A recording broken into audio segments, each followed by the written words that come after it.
Welcome back to Be the Trader, everyone. Today, I really want to talk about the actual things I'm focusing on at this moment to improve my own trading and continue my profitability and grow. I always talk about, where I'm at, how things have been the last week, but right now, I actually want to talk about specific things I'm doing every day. And today, I just want to get into that. And today, I'll share you the first thing is meditation. I started meditating again. I used to meditate consistently. I think it was for like a couple of months, like 3 or 4 months. And I found consistency in my trading while doing that. And then I got away from it. It seems like when you start to find success, you tend to, or at least me, I can't say you, but I tend to forget what got me there sometimes.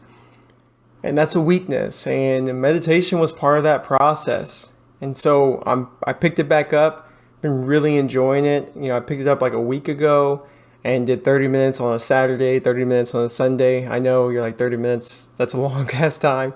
It is, but I was used to doing it 15 minutes a day every day for months. So I thought I can really spark it back up by meditating and doing it for 2 days for 30 minutes each. And then after that, then doing 10 minutes a day. So I've been doing 10 minutes every day since. And it really has helped me. Some days I do 20, some days I do 30. So just depends. I'll do a minimum of 10. It really helps me because it helps me kind of get clear, and it really helps me understand, like through meditation with trading, I can see, when I'm meditating, I can see where my mind's going, and you got to bring it back. I can see where my mind's going. I got to bring it back. And a lot of people, when they're meditating or when they try it, they're like, it's not working because they can't stay clear-minded. And my argument is it is working because you can see how busy your mind is. And the more you see that, the more you start to recognize where your thoughts go. And that helps me so much in trading because when I'm trading, I can kind of feel or understand where my head's going, whether it's going down a fear lane, going down an anxious lane, and I can bring it back and be refocused.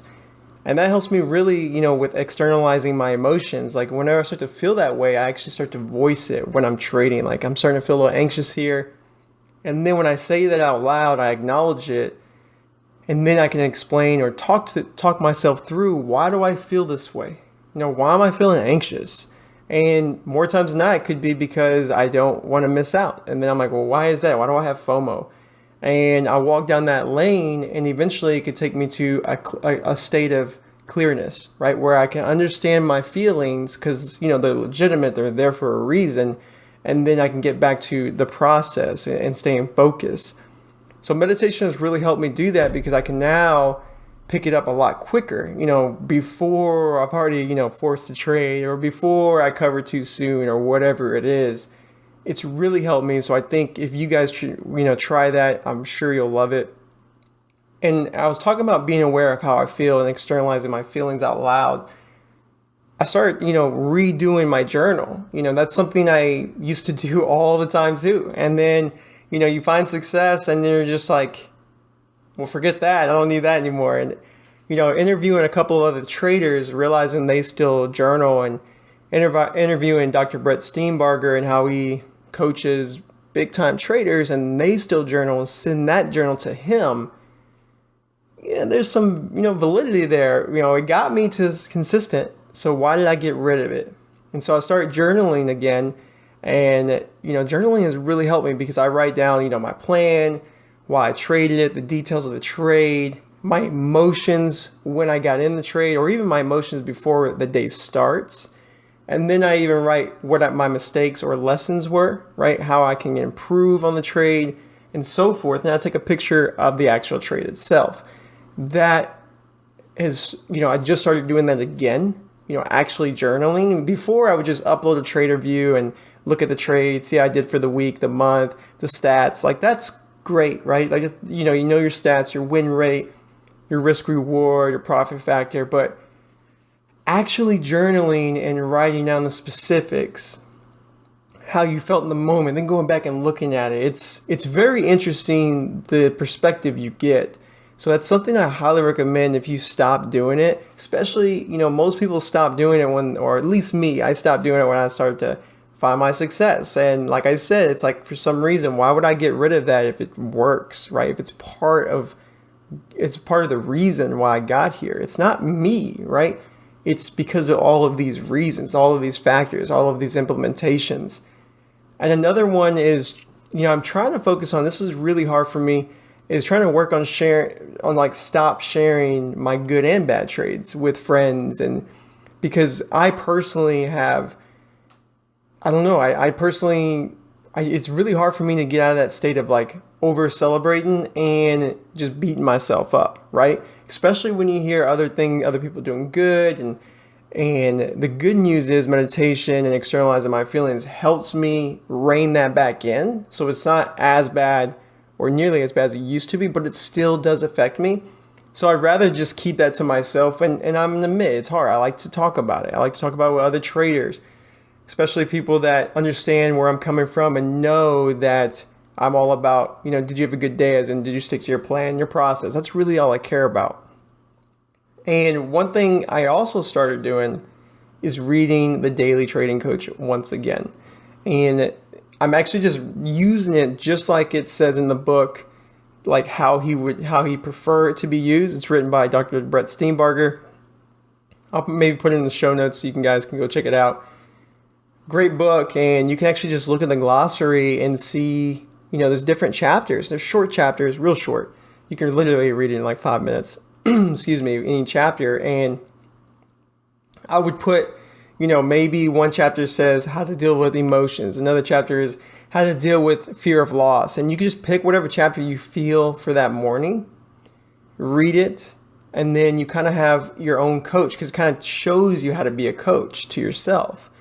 All the greatest athletes, everyone who's in profession, they have coaches.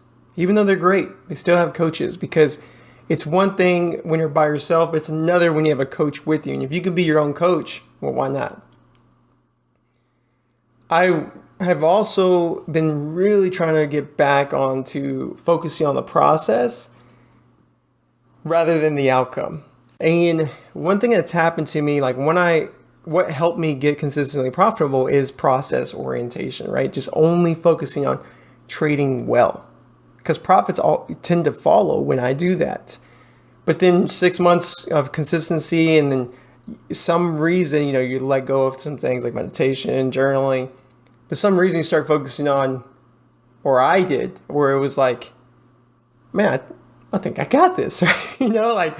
And when that starts to happen, I somehow just started transitioning to focus on more of the outcome, right? How was my week? How was my last week? How was my day? How was my month? I used to only upload my trades once a month, then it became once a week. Then I started looking at my P&L, started getting rid of everything that I did to become profitable. One of the biggest things was I don't look at my P&L for the end of the day. And then I got to a point where I didn't look at it for the whole week. And then I think I got to a point for 1 month, for one whole month, actually 2 whole months. And I wanted to be consistent with that. So I'm trying to get back to that as well, where I don't look at my profit loss at least to the end of the day. And now moving forward, I want to do it to the end of the week, starting next week as well. So that is something that will help me stay focused on the process rather than the outcome, because trading is all about process. And if you can master your process, they will come with it, right? The profits. And to get more into the details of what I mean when it comes to process for me, right? What I'm working on is I want to ask myself questions like, where did I enter? And why did I enter there? Was it because it popped back up? And I'm referring to short selling, right? If I shorted on a pop, to a key area, or just some random pop because I was anxious and didn't think it was going to go higher. Did I chase it, right? If I chased it, why did I chase it? What was going on there? What was happening during that? And because I always want to make sure that when I'm entering a position that it's near a key level, because if it's not near a key level, then I better have wide risk, right? And that's okay. Some traders like wide risk. I don't. I like smaller risk because, still the same dollar risk, but the risk reward is much easier to gain, for me at least. And then I like to ask myself the question of, did I get stopped out and why?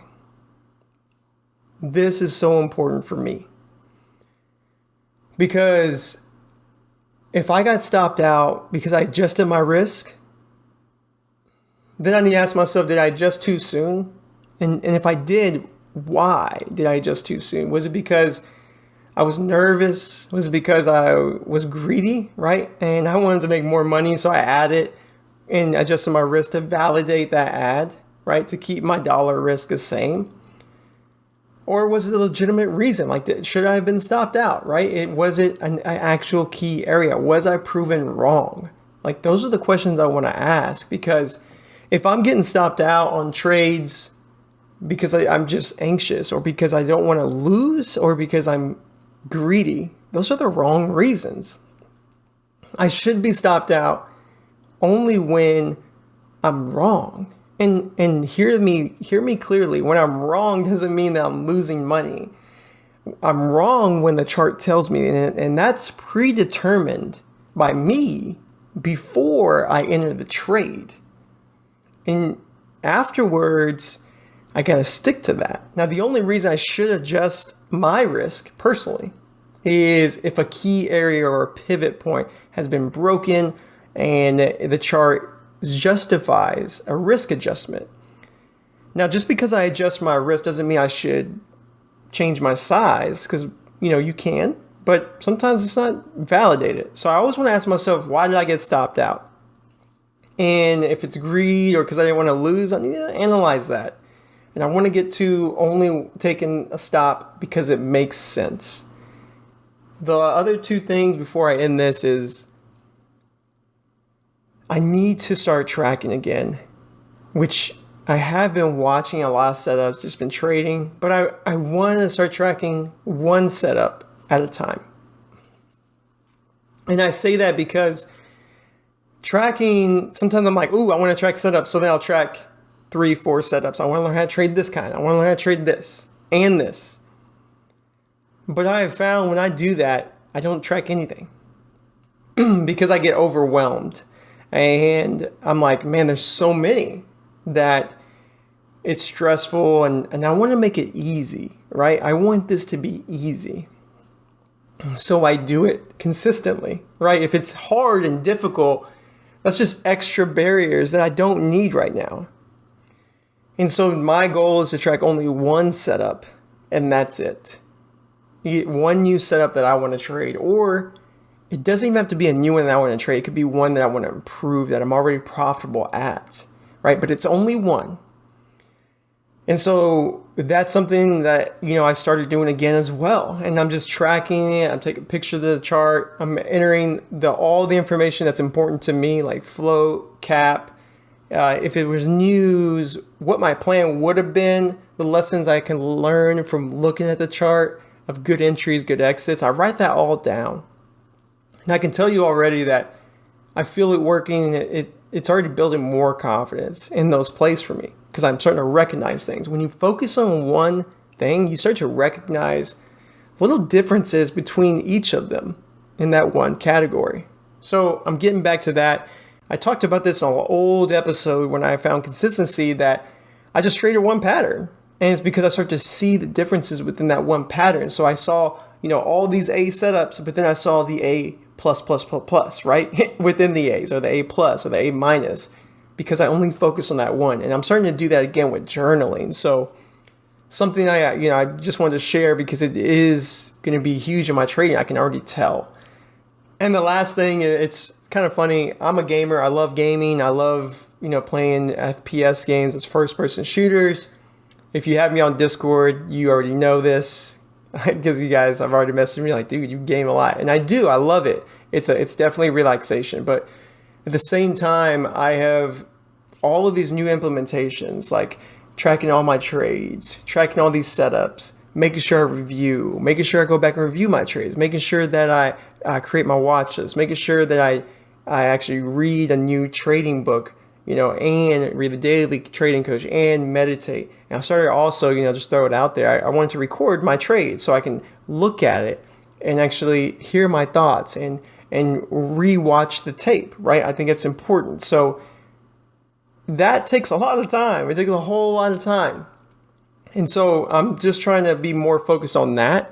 I'm still gaming. Like, I love to game. So, I mean, it's part of what I like to do. You know, some people like to go out to bars. I like to just hang out here in virtual world, right? So what I will say is my focus is more on the trading now. I'm thinking I gotta treat this again like I did, and that is as a profession. This is a professional career. I am a professional trader. I gotta have that belief and treat it that way. Because the more I do that, the more I will understand why I'm doing what I'm doing. Why am I taking all these extra steps, even though I found what works for me? Because and these are the reasons, right? Because I am treating it as a profession. And you know, I wrote down, that goes along with writing down my why. I wrote down, like, why am I doing this? You know, why am I putting all this work in? Why did I leave a great career to do this? You know, those questions are important to me. I wrote the answers, you know, those are important to me. It shows me why I'm working so hard. And so these are, you know, some of the ideas and thoughts that I have started to implement. And I feel good about it because I can tell that this is the right path for me, and it's going to get me back to where I want to be and past that new level. And so hopefully this helps you guys out. If you enjoy this kind of content, I really appreciate if you're watching on YouTube, subscribe, hit a like, comment below your thoughts, what you do, because maybe it can help me too, right? And the other side of it is if you're listening on the podcast, subscribe and definitely write a review because that helps me out on iTunes. So thank you guys so much for being part of the show, for listening and staying with me through this journey, and I appreciate it very much. Take care.